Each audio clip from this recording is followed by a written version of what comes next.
Hey guys, it is Friday here in West Virginia, and we've got a really cool Free It Friday vehicle for you guys. And this is one that's been out for a couple months now from M2, and it's been released in a couple different variations. But to my knowledge, this is the very first bone stock variant at a stock ride height. And this thing is absolutely badass, in my opinion. I love it. But for some reason, in my neck of the woods here in West Virginia, not many people thought the same as me, because every Walmart I stopped at earlier this week had this sitting there on the shelf. My Walmart had this one sitting on the shelf, and it was the only one left of that case that was on the shelf, which I was really surprised, because really in that case I don't really see anything that is much more appealing than this van. And then the next Walmart I stopped at, they actually had almost every vehicle from this case, and they actually had two cases, and I got both of them. And then the third Walmart I stopped at had one. And so it was just like van day for me. So I got four of them, I sold two, and I'm keeping two. And this one here, I'm leaving in the case. I'm not going to open it up, but I do have a loose one here so we can look at it. So anyways, as you can see, the box is nicely done with the Chevrolet bow tie and such. And this is a 1971 Chevrolet Van Beauville 10, the G10.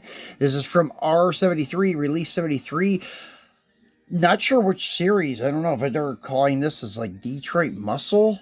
I'm not sure. I don't think they would, but they may. But it doesn't say what series on the box like it used to. So I don't know if this is like Auto Trucks or what. But this one is more limited than a lot of those regular releases are. This is 7,000 pieces worldwide. So not a ton of them out there. And they do have the actual like font of the writing from the original ads. Totally Tougher Chevrolet 1971 Chevy van. And same catchphrase on the back of the box. Chevrolet M2 on the little flap here for the J hook to hang it on the hooks. So that's about it on the box. Then on the bottom side you have your warnings and your licensing and such, and it's really cool. The box is done in the same shade of yellow as the van. So let's get a close-up look at this guy. And here is my other box. I got it here. And another thing that I've noticed, this is a new one for me on M2, that when you open these, they got more than just a circle sticker now. This must have just happened in the last couple of releases, but you have your circle sticker. As I said, you can always pull it and pull the tab out, but now there's another piece of tape on the bottom. I don't know, you can't really see it, but it is there. Here, you can see the edge of it here, and the edge of it here. And I thought maybe it was just this one, but it's like that on all of them. As you can see, here it is, there it is. And then I bought some other M2 vehicles to unbox for you guys later on in the month, and I noticed that they're the same way. But this must have just recently happened because, for example, here's R71. Never opened this yet, and you can see it's got the circular stickers, but it has no tape here on the bottom. And then there is another R73, and it has the tape on the bottom. So I'm not sure why they're doing that now, but they're double taping it. I don't know if it's because people are stealing them. I have no idea. I don't think that would be such a concern to M2, because once they're distributed to their vendors, they don't really care what they do with them. So not sure why they're doing this, but yeah, they're double taped now, guys. And this van, going back to the van, is really, really cool. As I said, they had the club version with the fighter shark face on it, slammed on the ground. It was okay, but not my cup of tea. Then they had the Coca-Cola one that was a panel van, which I do prefer panels over windows, but it was done up in the Coca-Cola livery and it was kind of lowered, so I didn't really go for that. And the Sweethearts one, wasn't really into that. Then when I seen this one, I was like, yeah, this is one I've got to have, because the stock ride height and just the stock looking paint job is very cool. I don't mind them slammed on the ground and on stuff. I just wish that they had a more conservative paint job, not that pop culture stuff. I'm not into it. I know a lot of you are, and that's cool. It's just not my cup of tea. Now, this one right here is. I'm hoping that they release a red or a white or blue in a panel van on the stock ride height with these white painted sillies with the dog dish caps. Really cool looking van.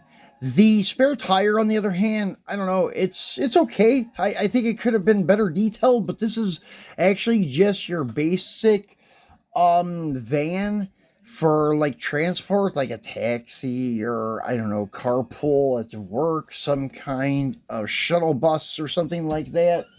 But anyways, yeah, it is a very cool looking van, and such. But as you can see, they've done great with the detailed tail lights, and these are red acrylic tail lights, which is cool.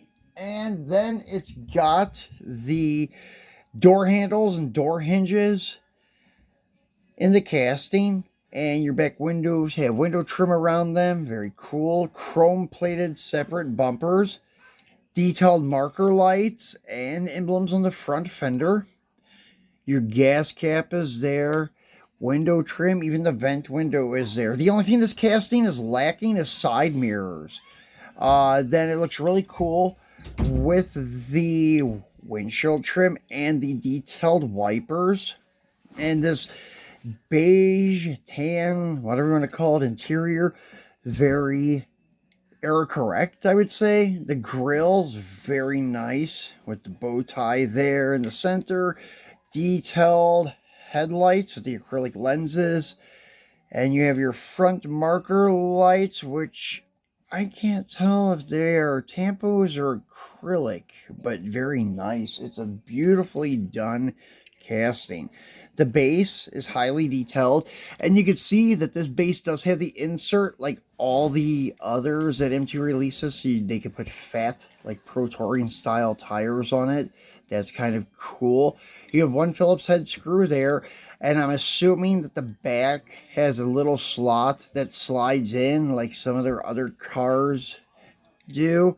And this, I think, is metal, the base. And then the rolling factor of it. It's not too bad. It had a bent wheel a little bit, and I had to straighten it out. The only thing that was kind of odd, though, I don't know if it's because they tightened it so tight, but my one tire here has a flat spot in it. I don't know if that's because they over tightened the screws and it was in the case so long that it flattened the tire out. So the tire has a flat spot in it. But besides that, I don't have many issues with the axles and the rollability of the vehicle.